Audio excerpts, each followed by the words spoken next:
Good morning. Welcome to our February 14th Valentine's Day DASNY meeting. We just concluded the Finance Committee and we will go into the full board.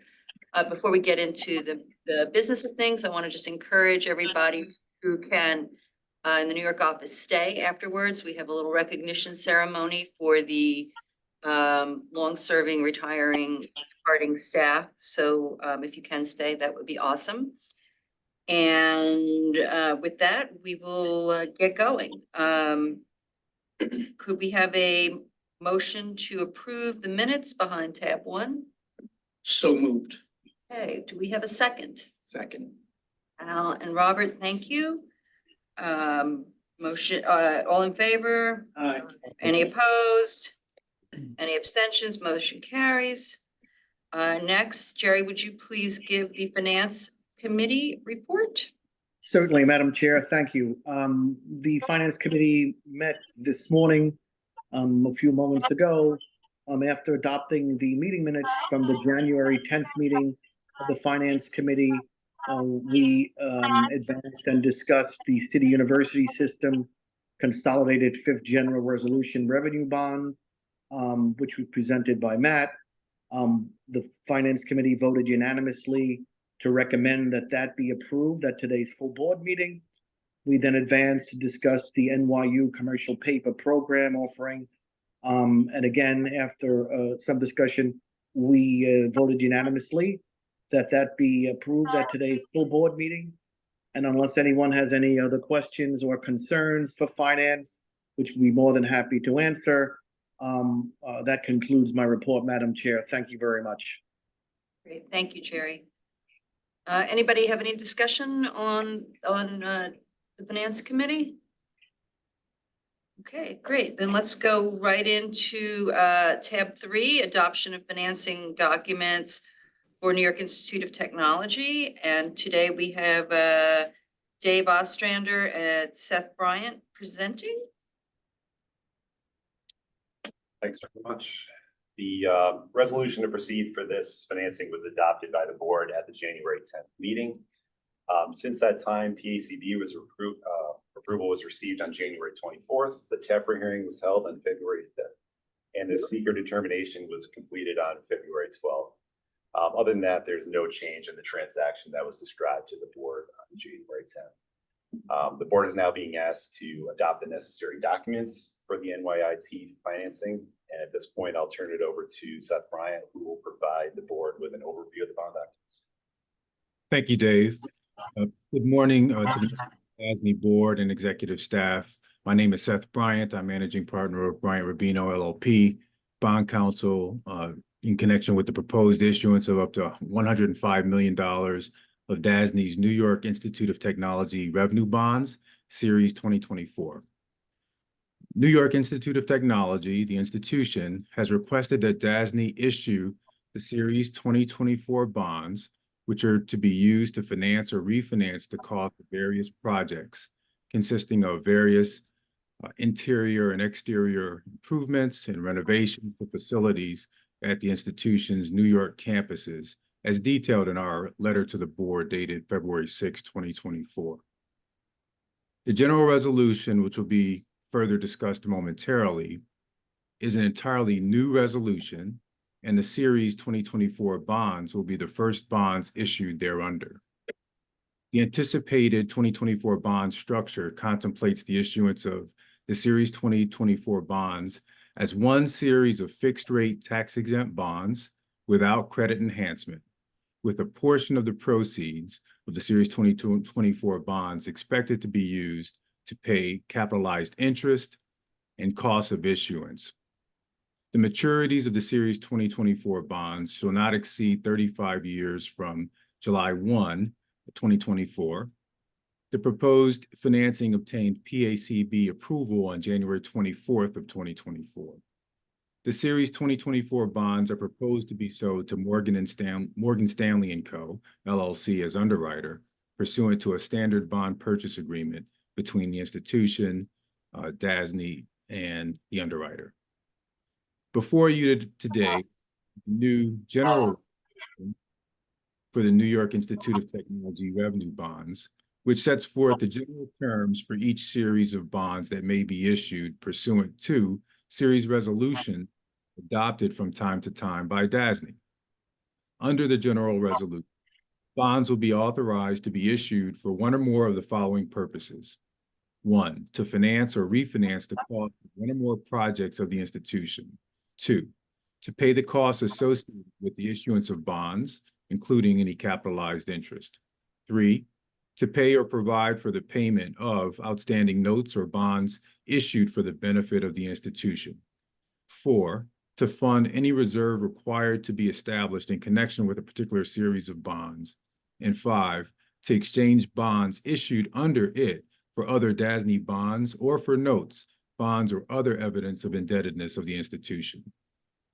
Also before you today is the series resolution authorizing the issuance of up to $105 million of Series 2024 bonds for the purpose of financing or refinancing the cost of the project as previously described.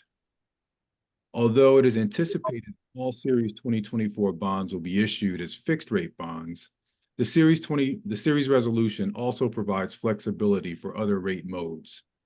The series resolution delegates to various officers of DASNY the power to determine or provide for customary matters related to the issuance of the Series 2024 bonds. In connection with the issuance of the Series 2024 bonds, DASNY and the institution will enter into a loan agreement, which will obligate the institution to payment installments of principal and interest on the Series 2024 bonds. The institution's obligation to make payments will be general obligations, absolute and unconditional. The loan agreement is expected to contain financial covenants consistent with current market trends. It is expected that to secure its obligations under the loan agreement, the institution will pledge certain unrestricted revenues, which include but are not limited to tuition and fees charged to students, which are the pledged revenues, pursuant to a security agreement between DASNY and the institution. These pledged revenues will be considered collateral and will be the sole security for the Series 2024 bonds. There will not be any mortgage to encumber any of the institution's campuses or other properties. Concurrently with the issuance of the Series 2024 bonds, DASNY shall pledge and assign its rights to and interest in the loan agreement, the security agreement, and the collateral securing the Series 2024 bonds to the trustee as security for the payment on the Series 2024 bonds. The assignment shall not include DASNY's unassigned rights, as such term is defined in the loan agreement. This concludes my presentation, and I'm happy to answer any questions. Thank you.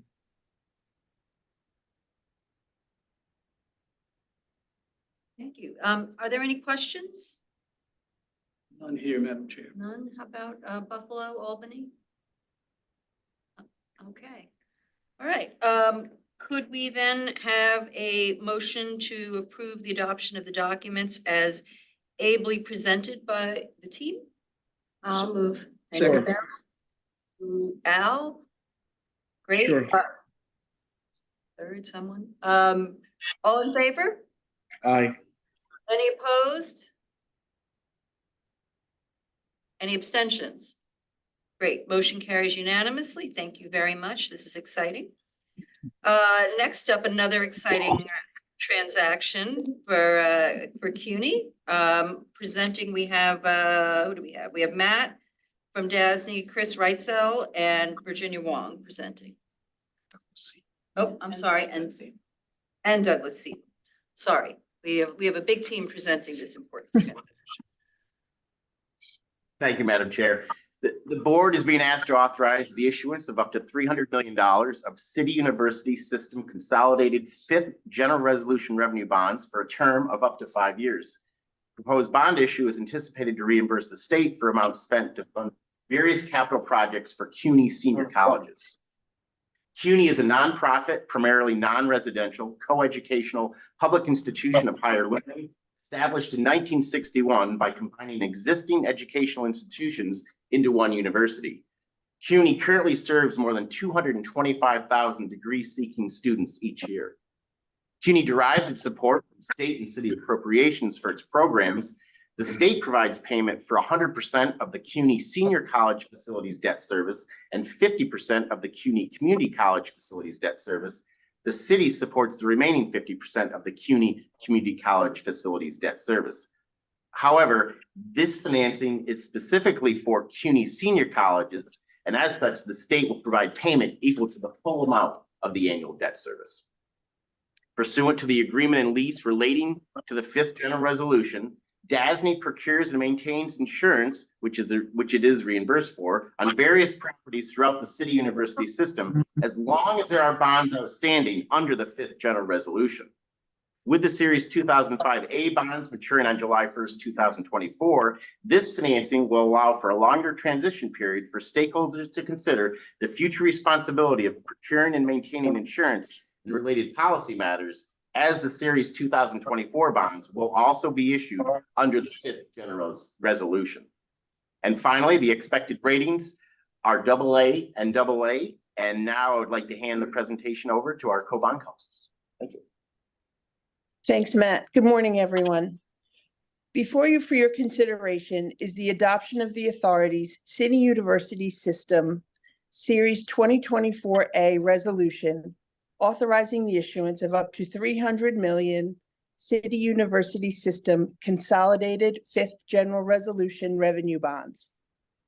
The series resolution is proposed to be adopted pursuant to the authority's City University System Consolidated Fifth General Revenue Bond Resolution adopted January 22nd, 2003.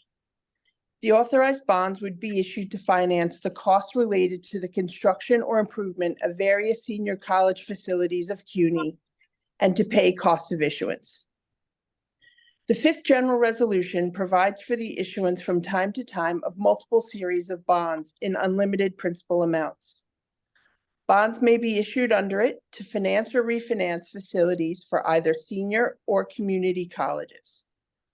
Bonds issued under the fifth general resolution are special obligations payable solely out of the money pledged to their payment.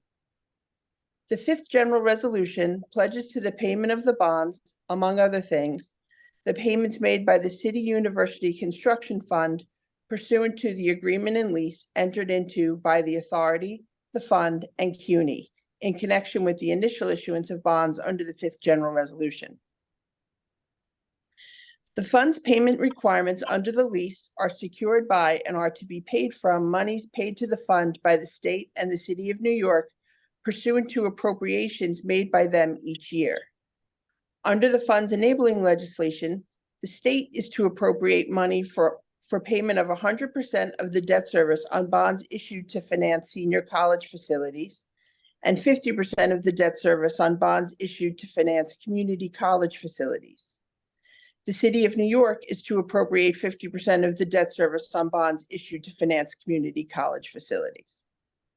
The fifth general resolution does not create a debt service reserve fund, although the fifth general resolution creates a building and equipment reserve fund.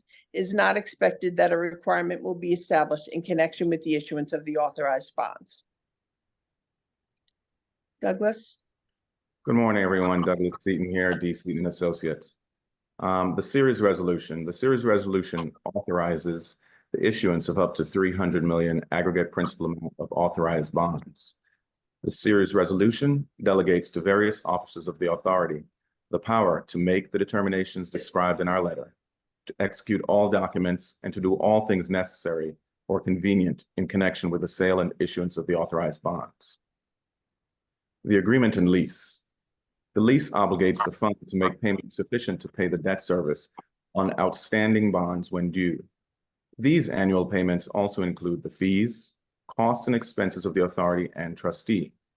The annual payments are to be paid by the fund from money annually appropriated and paid to it by the state and the city, which is equal to the annual payments due in each year. The money received by the fund from the state and the city for payment of the annual rentals is pledged by it to the payment of the annual payments. The fund's obligations to pay the annual payments are secured by amounts on deposit in a special account held by the Comptroller of the City of New York as agent of the fund. All monies pledged by the fund to the payment of the annual payments are to be deposited by the fund into the payment pledge account. No money in the payment pledge account may be used by the fund for any other purpose unless the amount remaining in the account is sufficient to pay the annual payments remaining to be paid by it under the lease during the then current year. Regarding the sale and continuing disclosure, the authorized bonds may be sold by the authority either in a competitive sale through public bidding pursuant to a notice of sale, or in a negotiated sale to a syndicate of underwriters pursuant to a bond purchase agreement. In addition, to enable the underwriters to comply with the requirements of the Rule 15C212, it is expected that a continuing disclosure agreement will be executed for the benefit of the holders of the authorized bonds. If there are any questions, Virginia and I are happy to answer. Does anyone have any questions? Okay, I have one sort of question slash comment following up on the finance committee question raised by Jerry. Charlie, if at some point in the future you could drop into a board package, sort of an overview of what the risk management insurance review, what their process is. Not a treatise, but like I'm not doubting that we have good people who are doing this, but insurance is very nuanced and tricky. So if you could just sort of enlighten us as to what the sort of the risk management procedures are on review of insurance and ongoing insurance compliance, that would be awesome. We do manage and go through the list of properties every year with CUNY and establish the insurance policies for the 250 to 300 properties we have. The total value is about $18 billion. We go through that every year with CUNY, manage any claims, like superstorm claims or regular insurance claims. So we have a robust effort there on behalf of all our, of our own operations and on behalf of CUNY, and I'll get a note to the file for you guys. Great, thank you. Okay, can we have a motion to approve? So moved. Robert, thank you. Second? I'll second. Beryl, second, thank you. Okay, all in favor of approval of this transaction as presented by the team? Great. Aye. Any opposed? Any abstentions? Hearing none, motion carries unanimously. That's fantastic, thank you. And moving on to, what else do we have? We have NYU. Okay, this is NYU's commercial paper program, which is a little unusual. I guess we have not had one of these since we had Cornell many years ago. So we have Dave Ostrander to take us through this, Neil Kaplan, Patrick McGlashan, Lori Horowitz, and Neil, I'm sorry, Neil Kaplan. Lori Hall. Okay, sorry. Okay, I butchered that. I apologize, bond counsel. I know we had a lot of last minute changes, so we'll let you all. Oh, I missed. Oh, I think I said Patrick McGlashan. I think I said that. Clearly, I did not read my cue cards properly. So take it away, Dave and esteemed bond counsel. Great, thanks very much. The board is being asked to adopt the necessary documents to establish a commercial paper note program on behalf of New York University. Staff is requesting authorization to proceed with the issuance of multiple series of tax-exempt and/or taxable commercial paper notes with maturities not to exceed 30 years from the date of first issuance, an amount not to exceed $250 million at any one time. Note proceeds will be used to finance various capital projects as described in the financing details section of the transaction report. It's anticipated that the university will act as its own liquidity facility provider to pay the principal and interest on the notes when due at maturity if necessary. And the notes are expected to be assigned a short-term rating of P1 from Moody's and A1 from S&P, the highest rating for short-term debt. So at this point, I'll turn it over to Neil, Lori, and Patrick, move on to counsel on this transaction to provide an overview of the bond documents. Thank you, Dave. My name is Neil Kaplan. I'm with Hawkins, Gelfield and Wood, and I'll be working with Lori Hall from my firm on this transaction. And together with Patrick McGlashan, we'll be serving as co-bond counsel on this transaction. Before you for consideration this morning is the adoption of a resolution establishing a commercial paper program for the benefit of New York University. and authorizing the issuance by the authority of one or more series of notes for such purpose. The resolution authorizes the authority to issue notes from time to time to finance or refinance capital projects for the university, to repay notes currently outstanding or that will be outstanding, and also to fund costs of issuance, provided that the aggregate principal amount of notes that may be outstanding at one time or at any one time will not exceed $250 million. And as Dave had mentioned, the final maturity date of all notes issued under this resolution will not be later than the 30th anniversary of the first date of issuance under this resolution. The interest on notes issued under the program may be excluded from gross income for federal income taxes, or may be included, providing some flexibility to the university. The proceeds of the notes are to be loaned to the university pursuant to a loan agreement between DASNY and the university, which together with the payments to be made by the university are general obligations of the university. The university is obligated to pay interest on the notes and maturing principal of notes that are not rolled over when due. The initial projects that may be financed with proceeds of the notes are described in the loan agreement, but in addition to the initial projects set out in the loan agreement, other capital projects may be financed with proceeds of the notes issued under the program by amending the loan agreement to include such additional note projects. If the funding of the additional projects qualifies as a type 2 action under SECRA, or if the financing of such projects has already been approved by the DASNY board under its other resolutions authorizing issuance of bonds for NYU, then the project description in the loan agreement may be amended without further action by the DASNY board. Otherwise, the loan agreement or the project description in the loan agreement may only be amended if authorized by a supplemental resolution adopted by the DASNY board authorizing the issue of notes for such additional projects. Upon the initial issuance of notes under the general resolution, the authority will assign its rights under the loan agreement to the trustee, except for certain reserve rights pertaining primarily to the university's covenant to preserve the validity and tax exempt status of the notes, indemnification of the authority, and the right of the authority for ongoing fees.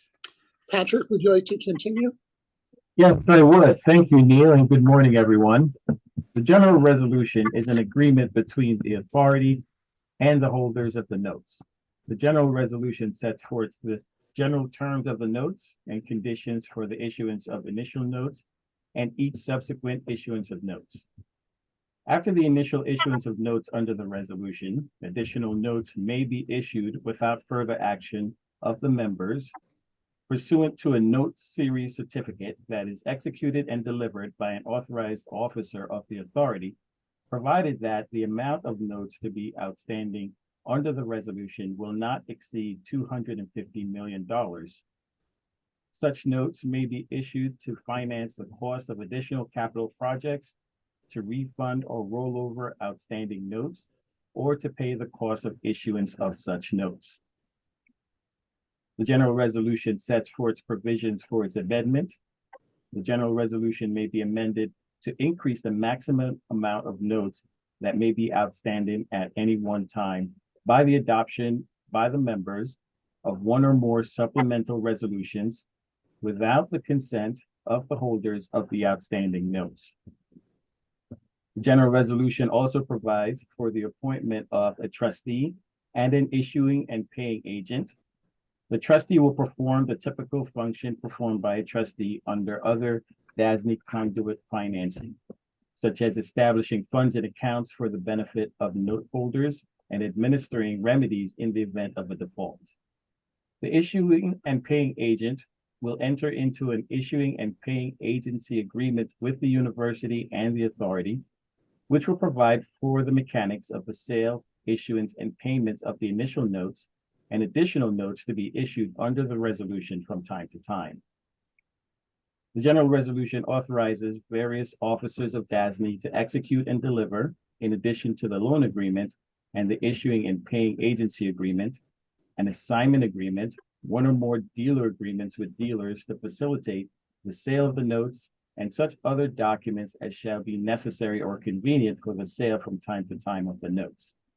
Thank you for your attention. We now welcome any questions you may have. Does anybody have any questions? You look like you had maybe a question. I did not. You did not, okay. But thank you. Does anybody else have a question? Okay, may we have a motion to approve? So moved. Okay, thank you. So thank you, Al, and thank you, Second. Robert. Robert is a second. Fantastic. May we have a vote? All in favor? Aye. Aye. Any opposed? Any abstentions? Seeing none, motion carries unanimously. Great. So next we will turn it over to Charlie for the Vice President's report. Thank you, Chair Gomez. I'll start with the governor's executive budget proposal. She released her executive budget on January 16th. In there is a proposal that expands DASNY's ability to provide services to municipalities under specific funding programs, such as the Environmental Bond Act. And we now provide a number of environmental services beyond seeker and energy performance work and audits. So we're excited about that opportunity to serve municipalities and both generate new lines of business and provide more service to the eligible entities. Also in the budget is the governor's New York Swims. I don't believe that's in your package here, but it's New York statewide investment in more swimming. It's overall a more than $400 million proposal that provides significant funding to parks for their existing swimming facilities and $150 million for a competitive program that will provide innovative swimming solutions, temporary swimming solutions during high heat days, and also, regular swimming pools for municipalities. DASNY will be asked to manage the competitive award process for that. We won't be issuing the contracts or doing the procurement, but we will work with parks and help them administer the program through the competitive award process. So we're excited about that. We continue our robust employee engagement efforts with the support of the board. We had our all hands meeting in January here in Albany. Unfortunately, our meeting last night in New York City was canceled. We have an upcoming meeting in Buffalo. We intend to do these twice a year to gather all staff together, create synergies across the operating units, and build collegiality and get people together. We've really got a lot of positive feedback from employees on the meetings. And we think, post-COVID and with work from home, these are critical to help build the agency, build the authority out, and build employee support as well. We recently did a regional food bank. We had about 30 employees at the Albany Regional Food Bank participating there and doing a day of service, and we got great feedback on that as well.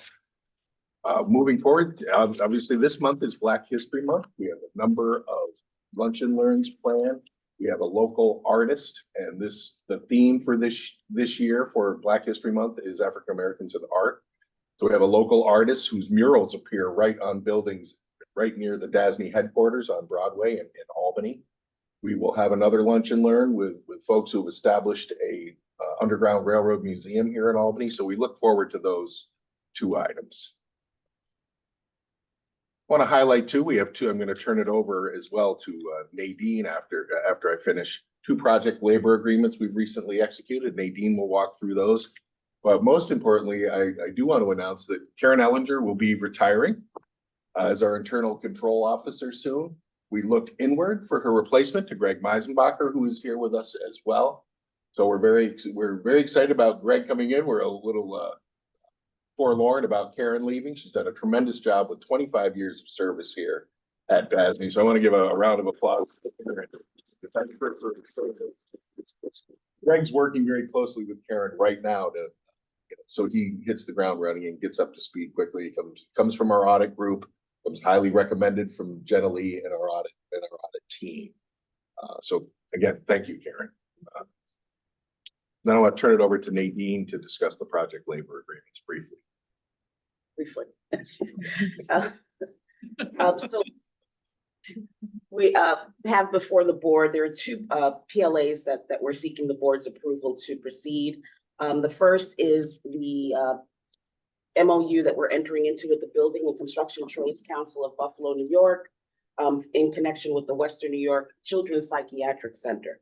We're requesting the board adopt a resolution authorizing the execution of a new MOU between DASNY and the BCTC of Buffalo, New York. We're also including the resolution authorizing including the requirement of compliance with the PLA in the with the specific project. The project's going to consist of multiple improvements that will be conducted at the Psychiatric Center in West Seneca, New York. There are going to be multiple improvement projects. We've met the requirements of DASNY's policy regarding the utilization of PLAs, which was previously adopted by the board back in January of 2012. And consistent with that policy, we conducted a PLA impact or feasibility study or analysis to confirm that the PLA would result in having a PLA on the project would result in the lowest reasonable cost because of the size, complexity, and the duration of the project. So in light of complying with those requirements and complying with the, and in addition, OMH has requested and consented that we proceed with the project with the PLA based upon the fact that we've made that determination about the reasonableness of the cost. So we therefore recommend that the board adopt the resolution, which is attached to the documents, authorizing the use of the PLA with respect to the Western New York Children's Psychiatric Center. Any questions for Nadine on this? May we have a motion to approve? Yes, ma'am. So moved. Thank you, Al. A second? I'll second. Thank you, Beryl. Second. All in favor? Aye. Any opposed? No. Any abstentions? No. Oops, sorry, did I hear something? No. Okay. Motion carries unanimously. Thank you. And then the next one, Nadine? Certainly. The second one is a MOU between DASNY and the Building and Construction Trades Council of Greater New York and vicinity. This is a PLA that would be a New York City-wide PLA. We've previously had two PLAs agreements with the BCTC in New York City that was for construction rehabilitation projects. We are now moving forward with one unified PLA. Our previous MOU expired on December 31st of 2023. We extended it and were successfully able to enter a negotiation with and conclude the negotiations with the BCTC of New York City. Under the current agreement, DASNY will have the single model PLA for construction and rehab projects for any DASNY construction projects for a state or governmental entity conducted in the city of New York where the value of the project exceeds $3 million, where the DASNY client has approved the use of the model PLA for the project, and DASNY will obtain the fee, an analysis demonstrating that the inclusion of the PLA in the project's bid specifications will result in the lowest reasonable cost for the project. Under the negotiated agreement, the new MOU will expire in December 31st, 2028. The exclusions include the fact that the projects will have to exceed 3 million, as I indicated earlier, and it'll only consist for with respect to projects that pertain to asbestos abatement, insulation, and painting. They would be subject to a $500,000 threshold. Discretionary contracts and emergency contract will still remain exempt. And also exempt will be projects for CUNY set-aside campuses, which are Medgar Evers colleges, Brooklyn College, York College, and Baruch College. And there is also the same carve out for MWBE and SDVOB's subcontractors performing work that are valued at $3 million or less pursuant to the Mentor Protege program. A PLA impact feasibility analysis was also conducted to confirm that the inclusion of a PLA in contracts for projects in New York City would result in the lowest reasonable cost for such projects.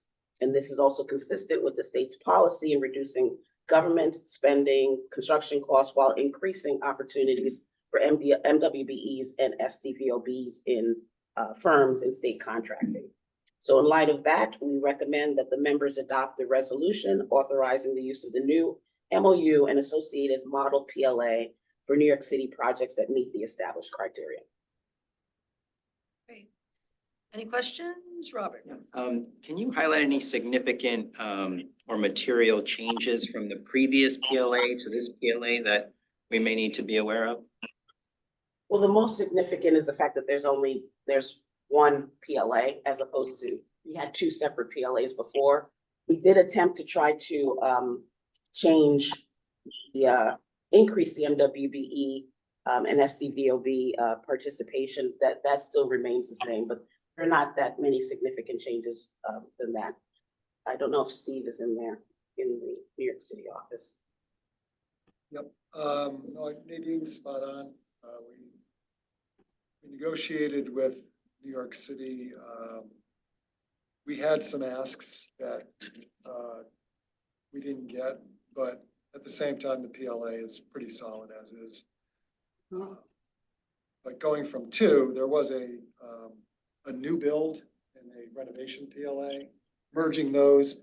The only other major change was the agreements were 4 years in the past, and we stretched this one to 5.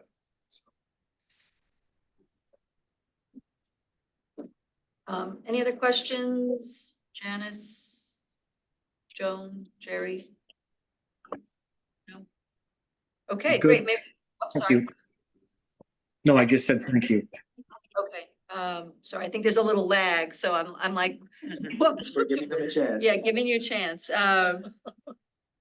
May we have a motion to approve this PLA? I'll move. Thank you, Beryl. Second? Second. Is that Joan? Joan. Joan. Thank you, Joan. All in favor? Aye. Aye. Any opposed? Any abstentions? Great. Seeing none, motion carries unanimously. Before we go on, this is really more curiosity, but Charlie, in the governor's new budget and the new sort of authorizing powers of us, is that intended to sort of get at some of the work that might be done under the housing compact or whatever the housing compact is now called now? The sort of pro-growth? I don't know. Just it was really just more of a point of curiosity, since that's sort of mine and Jerry's world. It would be interesting to sort of know if that was sort of behind the work that the towns have to do in infrastructure and sort of the carrot stick methodology.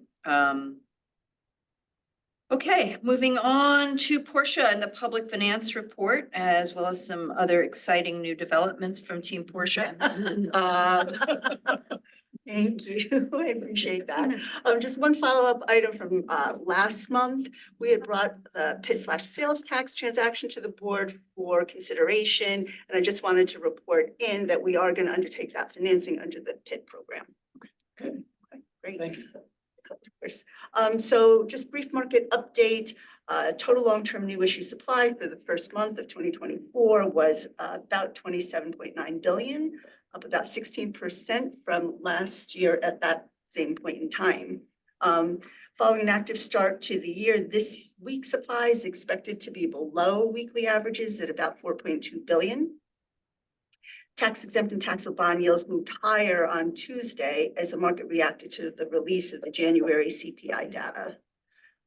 Both the 10-year and 30-year AAA MMD increased 5 basis points to 2.48% and 3.62% respectively.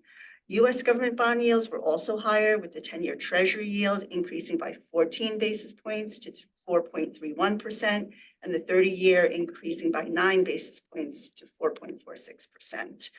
After 4 weeks of inflows, municipal bond funds reported outflows for the week ending February 9th.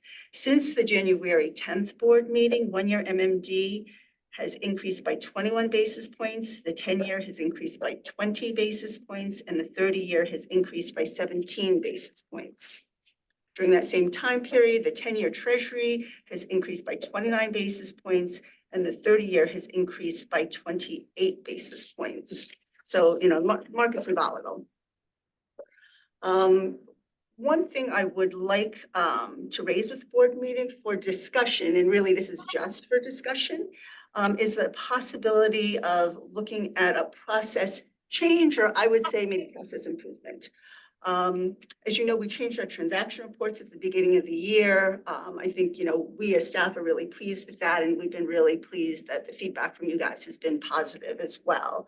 You know, through the years, we've made a lot of changes to our guidelines, both from a security perspective and from a process perspective, you know, sort of going way back. You know, we had security guidelines that were very specific by sector, you know, healthcare and higher ed, by rating level. You know, we specified the different types of security that we were looking for broken out by sector and rating level. We are now using a market-based approach, which I have to say has been really effective. I mean, it's been very helpful in terms of our relationships with the clients, and it truly is the way that the market works, because to the extent that our guidelines were so prescriptive, we were always like MMD, kind of a lagging indicator. You know, so that's on the security side. So I think, you know, we now are at a place where we're in a very good place. From the process side, we have undertaken various process changes and improvements through the years. We now have a one-step approval process for a number of our financings, basically state-supported debt, school districts, refinancings or refundings of debt that was issued by clients that are in our portfolio, and also what we call higher rated higher education and healthcare clients, basically meaning higher ed and healthcare clients that are rated at the A level or better. So that's sort of where we are right now. The financings that are not included in terms of that basket of single approval are higher ed and healthcare clients rated in the BBB category, private placements, what I would call sort of the programmatic financings like BOCES or libraries or interagency council or NYSARC. And oftentimes those programs have benefit of an intercept provision. So what I'd like to do is just to open up the discussion with the board now about the possibility of moving to a one-step approval process for all of our financings. You know, through the years, I think, you know, we have looked at all of these issues in an effort to be more client-friendly. I don't think any of those things, as we've come through them sort of iteratively, have put us at a disadvantage in any way in terms of the information that we provide and the consideration that's given to these financings. You know, I will acknowledge, you know, that in many ways, moving to one step is something that helps us just in our sort of outward facing work with the clients and with the bankers. Because oftentimes, even though clients now could go through a one-step process, they choose to go through a two-step process. What ends up happening is that Public Authorities Control Board can only act on a financing once the DASNY board has acted. So oftentimes, if you go with a resolution to proceed, then you can go to PACB and then you come back to the board for approval of the documents and adoption of the documents. So oftentimes folks choose to go through a two-step process when they could go through a one-step process. But when we are talking to people about financings and we go through a whole, well, for your financing, you know, you have to come twice to the board, and people are like, twice? You have to come twice? You know, it's a bit of an impediment. Having said that, once they come in, maybe people choose to go through the two-step process. But in any event, this is sort of in a long line of changes and improvements that we have made over time. And I wanted to just start the discussion with the board to see what your feelings were on this. You know, one of the things that I would note and maybe ask you to give some thought to is, you know, it may be that new clients, folks that we have never seen before, you might want to think about those. But, you know, the clients that we see, like, for example, New York Institute of Technology, they're in the BBB category, so we had to bring them twice. You know, it's a policy consideration for you guys in terms of your comfort level with that, but I would ask that you give it some thought. You know, I could bring the guidelines to the board next month, black-lined, either for further discussion or for action, sort of depending on what you guys think about this. You know, happy to talk more, answer any questions. But But that's, that's something that has been on our mind as staff. And we would, very much like to engage with you in that conversation and, see where it takes us. I have a question. Would there be any intermediate position? I understand what you categorize as the programmatic financings, libraries, things of that nature, which they come back every year and are pretty routine. But would there be any exceptions to things? And I'm looking more at credit. Over the years, there've been just a very few, and I would not know how to categorize them, that actually benefit, not only because they go back and forth, but we benefit because we can give more, we can ask more questions. And they come back with answers, and it's sort of a smoother process. So would there be any kind of intermediate, maybe as you point out, you answered my question, new clients, for example, would be a perfect example, especially those with triple B or things of that nature. So you did answer the question I had at the initial, when you started, but would there be any other kind of exceptions so that we could get to know the client better, or if it's kind of iffy credit, flush out some of the problems that we have as a board? So, the thing that comes to my mind, Beryl, when you talk about that set of characteristics, is that I think oftentimes that's happening with private placements. Right. And so it's a funny kind of place to be, right? Because of the private placements, as you know, right, those are. They're very aware of the type of credit, their experience, Exactly, the investors are quibs or whatever, but institutional buyers. Right, so there's that sort of added protection there in terms of who those bonds are being sold to, but they're not all. Private placement is a perfect example of something that only really needs to be before the board once that I can envision. Yeah. But not all of them are private placement, and some of it kind of depends on the overall economic environment as well. So I'm, just thinking for discussion. Yeah. Sorry. Go, please. I think some of the other things that I would think about is on the security provisions. What is the alignment with respect to the rating agencies when we talk about higher ed versus healthcare? You mentioned that the alignment with it being more market friendly, I would assume is because it's more aligned with the rating agencies, but if you could maybe speak to that or come back in. Sure, so, demonstrate that. we are now working under guidelines that we call market-based guidelines, right? Where the client comes in, they've got their banker, they tell us, this is the security package we're looking to go forward to, because this is basically what is in the market at this time. The It's biggest conduit financing. Yeah, exactly. It's not like Right. you have the full faith credit and obligations of DASNY behind it, other than reputation. Absolutely. We were in a position and this was a number of years ago when we had very specific security guidelines, where, for example, a debt service reserve fund. As you know, sometimes the market wants a debt service reserve fund, sometimes it doesn't. A lot of times it has to do with where rates are at, right? And so we ended up in a position where we had to keep coming back for exceptions, because our guidelines said you had to have a debt service reserve fund. So then we would ask for an exception. And it was an unwieldy process and also not a very client-friendly process, because when people asked, I would always say, look, I understand what you're saying, and we will go and we will ask the board, but I can't speak for the board. And so that introduced an element of uncertainty. So now, to the extent that we have these market-based guidelines, it's been really effective. I think that the financings that are going to market are going to market as they should, right? In terms of what it is that the investors are looking for. And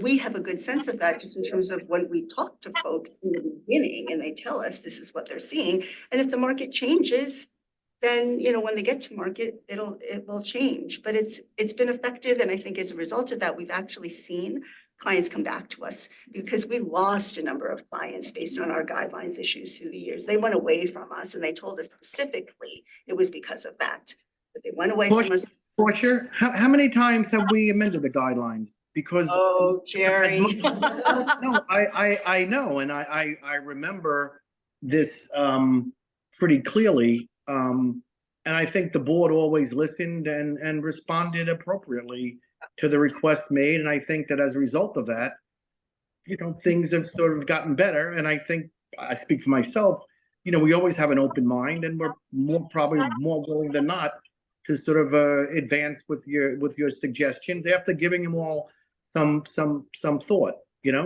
So I mean, I get what you're saying. I'm gonna go back and check, but I'm gonna say 5 times. Right. Okay. Five times. That's both on the security side and the process side. Because again, we've addressed security and I think we're in a good place there. This is really process, but I just wanted to kind of talk about the two together because we have looked at these issues together through the years. I think on the process side, benefits. What are the potential benefits of the changes that you're recommending? Are we talking about a shortened time frame? Does it let us get into secret PACP sooner? Is that better for clients? So I think just kind of shaping that out would be helpful as well. Okay. And also, let me just say, since you've kind of taken an initiative over the decade, I guess, that to make these changes and make the process more client-friendly, I think it's tremendous. And I think just the evolution of the guidelines and the results of that have been very positive, very positive. So I personally am predisposed to continue that effort, just with a question that you and your team should think out if over the years you've seen any need for an exception to that, be it new clients. Would it make sense to have the finance committee dig in with your team on this in sort of a smaller group, or do people want to sort of tackle this as the board? Frankly, I'd rather tackle it as a board, to use your phrase, but that's just me. I'm okay with that not being a member of the finance committee. I'm not a member and We would be crashing the meeting. I'm not a member. We're interested. Just a thought, but okay. But Jerry does a great job on it. Jerry, Yes, of Jerry, You're muted if you're talking. so. Yeah. Oh, I'm muted. Yes, I was muted. I said, no, I will insist upon a raise, of course, for taking on. Double your salary. Yes. Triple it, in fact. Yes. Small enough board. Whatever everyone deems appropriate. But like I said, Portia, I think we always have been receptive to it. In fact, as I go back in time, I think part of the board was actually pushing for it, a number of years back when things sort of had to change, and thankfully they did change. And by the way, I would agree. I mean, I think the New York Institute of Technology, why is it why did it have to come back? But I think just come up with some suggestions, and like always, we'll analyze them and do what we think is appropriate.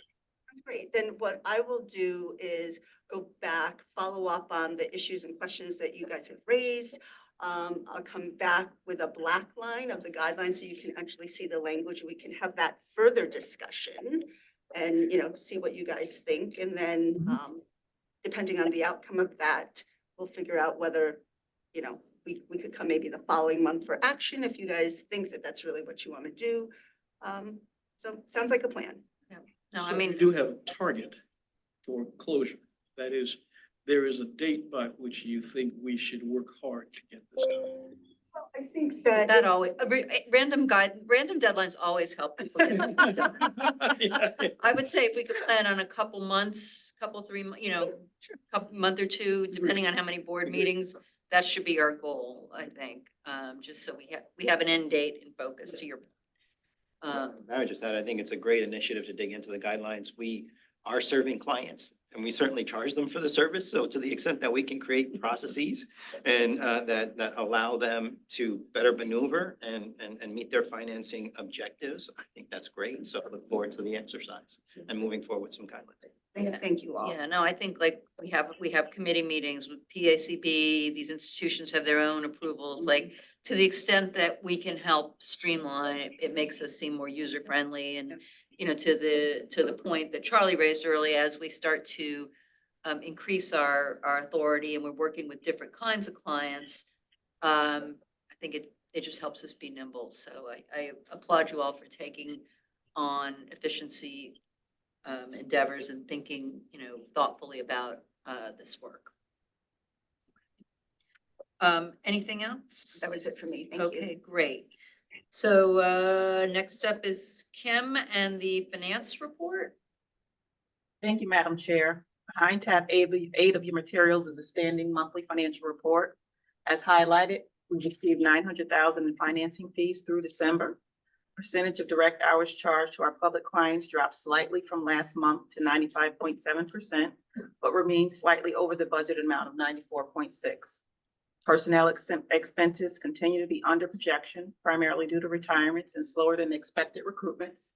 Non-personnel expenses are also slightly under projection, primarily related to lower expense for computer services and equipment, utilities and corporate insurance, offset by increases for non-capital equipment and professional services. At the March meeting, members will be asked to review and approve the proposed 2024-25 operating budget and financial plan. Jeff Arnold and his staff are reviewing the most current information and adjusting as necessary, and he will present details of any revisions at next month's meeting.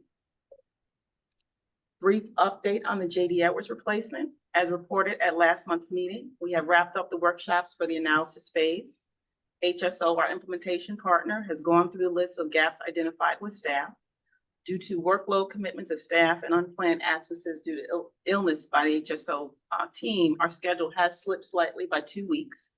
We're currently reviewing the solution blueprint document provided by HSO and hope to be in a position to sign off on a final document in the coming days. Based on discussions with HSO, the overall timeline for the 2 releases has not been impacted because of slack in the schedule.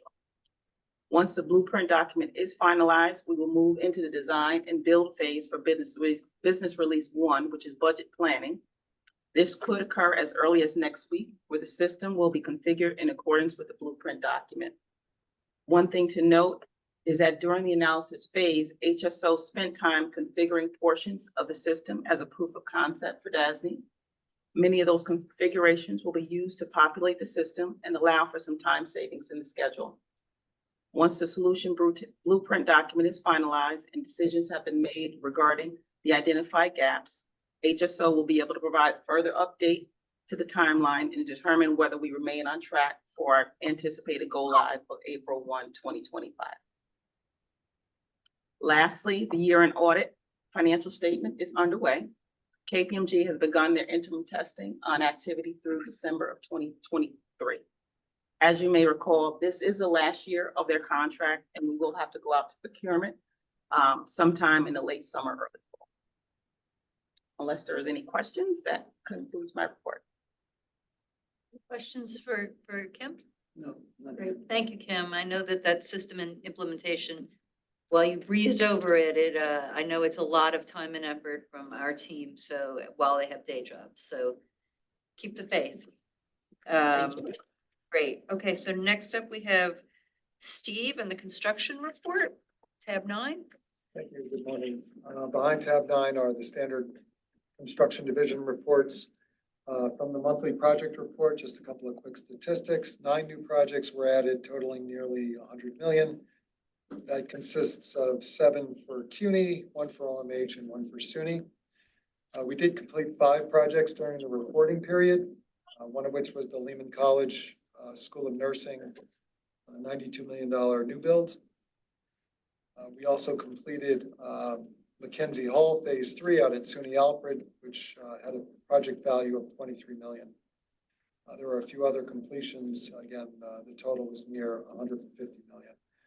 Expenditures, the period ending December 2022 were 458 million.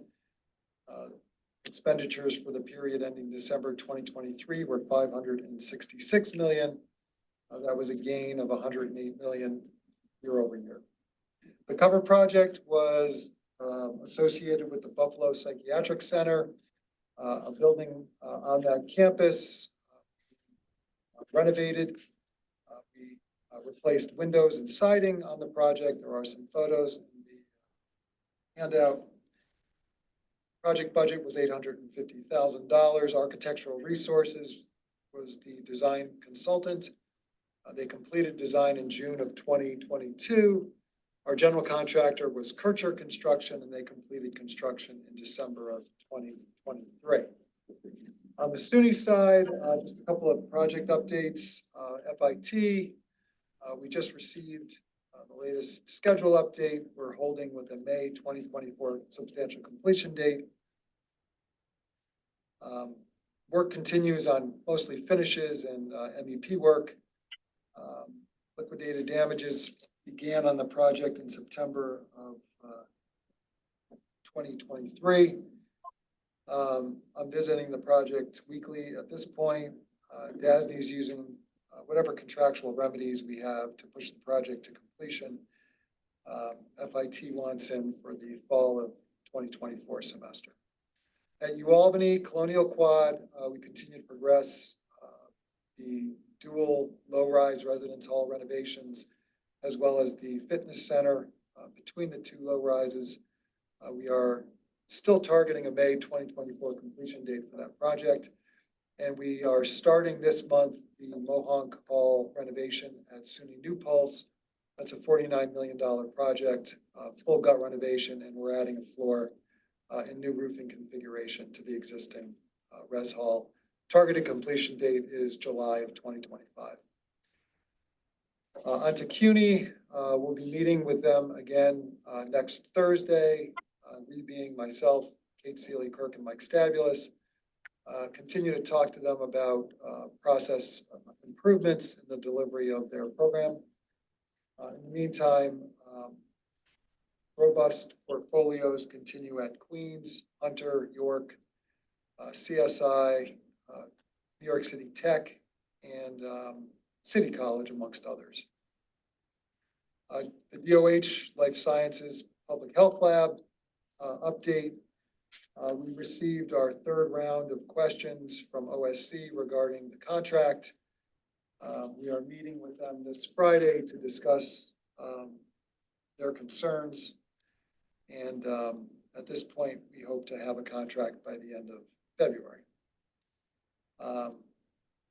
Large backlog of projects associated with OMH and OPWDD at the following campuses: Western New York, St. Lawrence, Mid-Hudson, Capital District, Rochester, Central New York, Rockland, South Beach, Kingsborough, Pilgrim, and Mohawk Valley. On the Mid-Hudson $300 million new build, the early bid package number 1 was recently opened, and DASNY did receive favorable bids. That was a site prep package. The main construction package will be bid later this quarter. We also have shortlisted 3 teams for the Capital District Psych Center parking garage new build, tear down and new build. So we're working with those 3 teams to select a design build team for that project. On the administrative side, still plenty of openings in the construction division with regard to recruitment, still 30 plus. We did receive some encouraging news. We posted for mechanical and electrical engineers right out of college with no experience and no license. We did get a nice set of resumes that came in from that recruitment. We're just looking at them now, so I can't comment on whether the resumes are appropriate or not, but it is maybe a move in the right direction to take kids out of school, train them our way, get them licensed, and move them into our traditional titles of engineer. In addition to today's PLAs brought before the board, there's a couple more that we're working on. One is for the Rochester Psych Center. The other is for that parking garage at the Capital District Psych Center. So those will be up in front of the board during the next couple of board meetings, I project. PM Web implementation, still migrating projects from contract manager into PM Web. We're at about 1,200 active projects on the system at this time. And just a couple of engagements the construction division has had. We presented at the ACEC Winter Conference, the SUNY PPAA Conference. We will be attending the SUNY Res Life Conference later in February, and we will be in front of the Society for Marketing Professionals on May 22nd. That concludes my report. Any questions for Steve? No, ma'am. Anybody, Joan? No? Okay, great. Then next up, we have Nadine and the general counsel report. Do you want to do that first, or I forgot to ask you on the phone the other day when we were talking. Do you need time before the proposed executive session? No, I'm gonna update the board on pending litigation, so I Okay, request. Thank you. May then we have a motion for to go into executive session to discuss the financial credit history of a particular corporation, matters leading to the appointment, employment, promotion, demotion, discipline, suspension, dismissal, removal of a particular person or corporation, and proposed pending or current litigation. So moved. Thank you, Beryl. May I have a second? Sure. Okay, will you please send us into executive session? Thank you so much. All right, we are back from executive session. While we were in executive session, no decisions were made other than to return to public session. Is there any new business that we have not talked about? Okay, so we will, the next meeting is March 10th. Reminder, if everybody can say is that at 12? Is that? Yeah, we'll get it set up. The food is here, so we'll Okay. be in this room. So give us about 10 minutes. Everybody can take a break and then we'll get going so that everyone can go about with their day. Okay, fantastic. Okay, could we have a meeting to adjourn? I'm sorry, a motion to adjourn? Thank you, Jerry.